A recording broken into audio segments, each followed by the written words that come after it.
Mas maganda yung naaapi kaysa sa aapi. Para lang mas maganda yung ikaw na nanakawan kaysa sa ikaw ang magnanakaw. Mas mabuti na ikaw ang naagrabyado kaysa ikaw ang nang-aagrabyado. Unang Korinto 6:7. Ngayon nga, tunay na isang pagkukulang sa inyo ang kayo-kayo'y magkaroon ng mga usapin.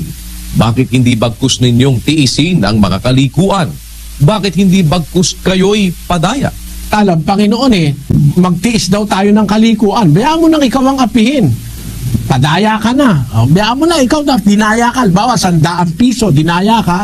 Okay lang, kikitain mo rin naman yun Kaya ikaw ay magbabata o magtitiis ka. Gaya ka ng Kristiyano nung una na nagbabata at nagtitiis. Sinasampal na, nagtitiis pa. Mapapala di ka kayo. Kaya mas mabuti na yung ikaw ang naaapi. Biro mo, ikaw na sinasampal, magtitiis ka pa. Sabi